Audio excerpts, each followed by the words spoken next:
السلام علیکم دوستو، نالج ود ارسلان میں خوش آمدید دوستو۔ ہسپانیہ میں عبد الرحمن اول نے بنو امیہ کی حکمرانی کا سنگ بنیاد رکھا تھا۔ عبد الرحمن کے پوتے الحاکم کے عہد حکومت میں قرطبہ کے اندر ایک خوفناک بغاوت کی آگ بھڑکی۔ باغیوں نے قصر شاہی پر حملہ بول دیا۔ الحاکم نے حسن تدبیر سے فوج جمع کی، بغاوت کو کچل دیا اور باغیوں کو حکم دے دیا کہ ہسپانیہ سے نکل جائیں۔ چنانچہ ان میں سے ایک جماعت مراکش پہنچ کر تنجا اور فاس میں مقیم ہو گئی۔ باقی لوگوں نے، جن کی تعداد 10 اور 15 ہزار کے درمیان بتائی جاتی ہے، جہازوں پر سوار ہو کر اسکندریہ کا رخ کیا اور وہاں پہنچتے ہی شہر پر قبضہ کر لیا۔ وہ مصر میں کوئی ہنگامہ برپا کرنے کی خواہش مند نہ تھے۔ مصر اس زمانے میں عباسی خلافت کا ایک صوبہ تھا اور مامون الرشید تخت خلافت پر متمکن تھا۔ ان کی آرزو صرف یہ تھی کہ کوئی موزوں بحری مقام ہاتھ آ جائے جسے مرکز بنا کر وہ بحیرہ روم کے ان جزیروں کو فتح کر سکیں جو اس وقت تک رومیوں اور یونانیوں کے قبضے میں تھے۔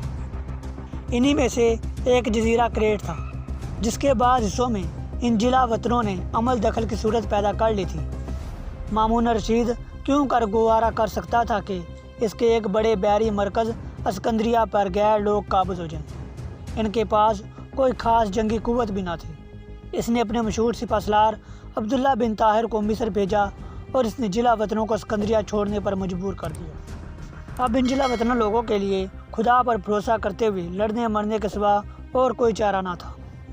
اسکندریہ کو تو انہوں نے چھوڑ دیا، جو جہازات آئے انہیں لے کر سمندر میں نکل پڑے۔ ابو عمر حفص بن عیسیٰ ان کا سردار تھا۔ وہ سیدھے کریٹ پہنچے اور ایک ہی حملے میں رومی فوج کو جزیرے سے بھگا دیا۔ وہاں جو حکومت قائم کی وہ کم و بیش 100 سال تک کامیابی سے جاری رہی۔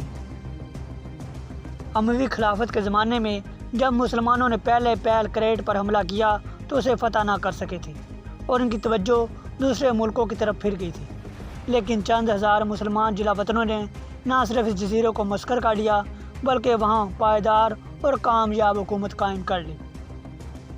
تاریخ میں یہ اپنی نوعیت کا ایک ہی واقعہ ہے کہ جو لوگ پہلے اسپانیہ سے پھر اسکندریہ سے جلا وطن ہوئے، انہوں نے زور بازو سے ایک بہت بڑا جزیرہ فتح کر لیا۔ ابو حفص کریٹ پہنچا تو اس نے اپنے ساتھیوں سے کہا، بتاؤ اب تمہارے لیے شکایت کا کون سا موقع ہے؟ میں تمہیں سرزمین میں لے آیا ہوں جہاں دودھ اور شہد کی نہریں بہہ رہی ہیں۔ اسی کو اپنا وطن سمجھو، راحت و آسائش کی زندگی بسر کرو اور اپنے سابقہ وطن کو بالکل بھول جاؤ۔ یہ مسلمان کریٹ کے ساحل پر جہاں اترے تھے وہاں اپنی قیام گاہ کے ارد گرد حفاظت کے لیے انہوں نے خندقیں کھود دیں۔ بعد میں اس مقام کا نام الخندق مشہور ہو گیا۔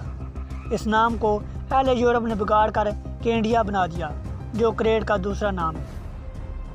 اسلامی تاریخ میں اس قسم کے حیرت انگیز واقعات کی کبھی کمی نہیں رہی۔ ایسے نادر واقعات بھی ملتے ہیں کہ مثلاً مسلمانوں نے ایک شہر کا محاصرہ کر رکھا تھا۔ محصورین نے ایک مرتبہ شہر کا دروازہ کھول کر مسلمانوں پر حملہ کیا۔ ایک جیش کا سالار مقابلے کے لیے آگے بڑھا اور محصورین کو شکست دے کر لوٹ جانے پر مجبور کر دیا۔ ان کے پیچھے پیچھے خود بھی شہر کے اندر پہنچ گیا۔ وہ لڑائی میں اتنا محب تھا کہ بالکل خبر نہ ہو سکی کہ ساتھی باہر رہ گئے، لیکن اس صورتحال سے گھبرایا نہیں، تنہا شہر میں لڑتا رہا۔ ہر طرف سے اس پر تیروں اور پتھروں کی بارش ہو رہی تھی، لیکن جب تک زندگی نے ساتھ دیا لڑائی نہ چھوڑی۔ جواں مردی کی سجگانہ مثال نے ساتھیوں میں ایسا جوش پیدا کر دیا کہ وہ ہر خطرے سے بے پرواہ ہو کر شہر کے اندر داخل ہو گئے اور اسے فتح کر لیا۔